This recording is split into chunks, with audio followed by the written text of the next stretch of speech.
BA part second में हम मानव भूगोल यानी ह्यूमन ज्योग्राफी पढ़ रहे हैं। मैं गवर्नमेंट कॉलेज लक्ष्मणगढ़ से भूगोल सहायक आचार्य डॉक्टर नीरज कारकवाल। इस दूसरे पेपर में बीए के हमने इससे पहले मानव प्रजातियाँ और मानव प्रवास पढ़ा और अब हम मानव अधिवास के बारे में पढ़ रहे हैं। ये मानव अधिवास या ह्यूमन सेटलमेंट कहलाता है।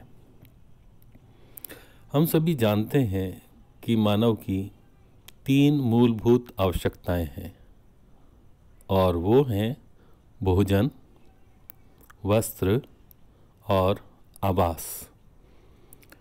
तीसरी मूलभूत आवश्यकता आवास के बारे में यानी अधिवास के बारे में यहाँ अध्ययन कर रहे हैं। और ये भी हम जानते हैं कि मनुष्य प्राचीन काल से ही कोई ना कोई अपना आश्रय स्थल ढूंढता रहा है। यानी पुराने समय में मानव ने भी पेड़ों के झुरमुट तथा गुफाओं को अपना आश्रय बनाया।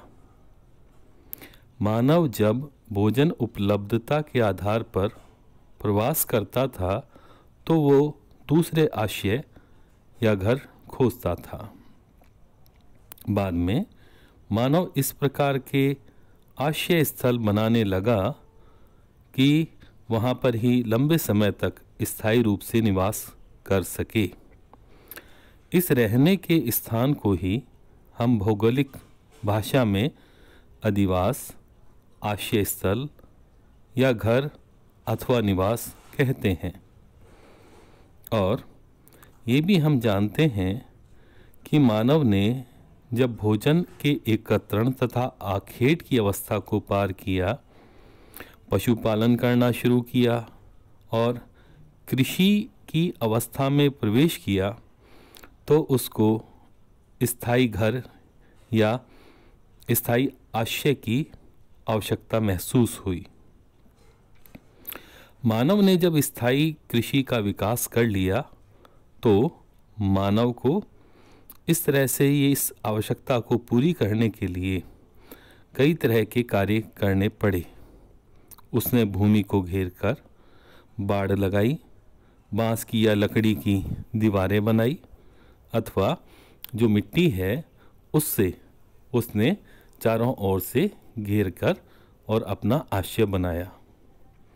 फिर उसने झोंपड़ी, छप्पर, लकड़ी व मिट्टी की छत आदि इस प्रकार से बनाई।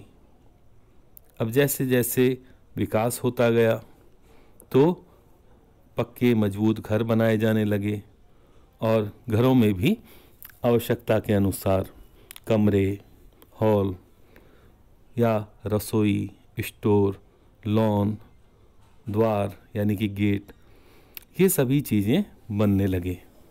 इस तरह से काफ़ी विकास अधिवास के अंतर्गत हुआ। अब हम इसी का ही अध्ययन कर रहे हैं। इन चित्रों में हम देख रहे हैं अलग अलग स्थानों पर अलग अलग आवास आवश्यकता के अनुसार बनाए जाते हैं। हम यहाँ पर मकानों की या घरों की जो मुख्य तथ्य हैं इनके बारे में अध्ययन करेंगे। सबसे पहले है कि मकानों की आवश्यकता क्या है।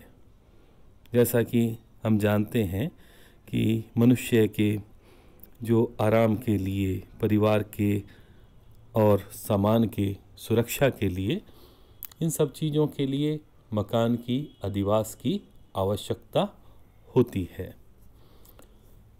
दूसरा है इसमें मकानों की स्थिति या लोकेशन। अब अलग अलग प्रदेशों में मनुष्य अलग अलग स्थानों पर रहता है और वहाँ पर घरों की स्थिति भी जलवायु के जो भी तत्व हैं उनके ऊपर निर्भर करती है, पानी की प्राप्ति पर निर्भर करती है, भूमि के ढाल पर या सामाजिक धार्मिक परंपराओं, आर्थिक दशाओं पर ये निर्भर करती है। इसी तरह से जो मकानों की वास्तुशैली है, आर्किटेक्ट स्टाइल है, आकृति और उसका साइज़ है, ये भी उस स्थानीय क्षेत्र के जो भी तत्व होते हैं उनके ऊपर निर्भर करता है। अगला है इसमें चौथा पॉइंट, निर्माण सामग्री यानी कि बिल्डिंग मटेरियल। बिल्डिंग मटेरियल आमतौर पर तो जो भी स्थानीय रूप से उपलब्ध होता है उसी से बनाया जाता है। जैसे अगर पर्वतों पर के क्षेत्रों में कोई मकान बनाया जाता है तो वहाँ पर पत्थर का, स्लेट का या जो भी लकड़ी वगैरह मिलती है उससे मकान बनते हैं। जबकि मैदानी क्षेत्रों में मिट्टी, ईंट, कच्ची हो या पक्की, लकड़ी आदि इनसे मकान बनाए जाते हैं।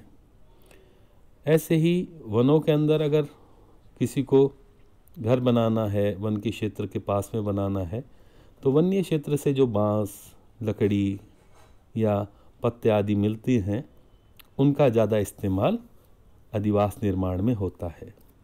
लेकिन वर्तमान में यातायात के साधनों के काफ़ी विकास होने से हम देखते हैं कि नगरों में, यहाँ तक कि गांवों में भी अब ईंट का, सीमेंट का, लोहे का प्रयोग काफ़ी किया जाने लगा है।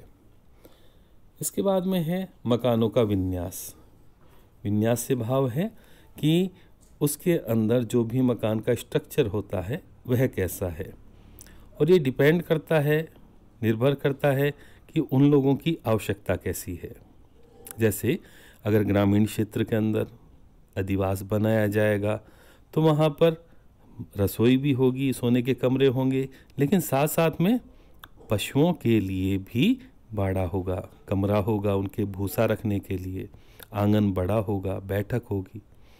अगर नगरों में होंगे तो कमरे अपेक्षाकृत छोटे होंगे और साथ के अंदर जैसा हम जानते हैं किचन, लेट, बाथ और ये सारी चीज़ों का प्रचलन वर्तमान में बढ़ रहा है। ये कहलाता है विन्यास। इसके बाद में है मकानों की लागत। लागत का भाव कॉस्ट। अब ये जो भी मकान का मालिक है उसके व्यवसाय के ऊपर ये निर्भर करता है कि किस प्रकार से वह मकान को कितना लागत देकर और उसको तैयार करता है। और आखिर में है मकानों का वर्गीकरण कि मकान हो सकता है नज़दीक हो, पास पास में सघन हो सकता है कि दूर दूर हो, या इस प्रकार से उनका जो सम्मिश्रित भी इस प्रकार का वर्गीकरण देखा जा सकता है। इन सभी के बारे में अगले कक्षा के अंदर हम विस्तार से पढ़ेंगे। धन्यवाद।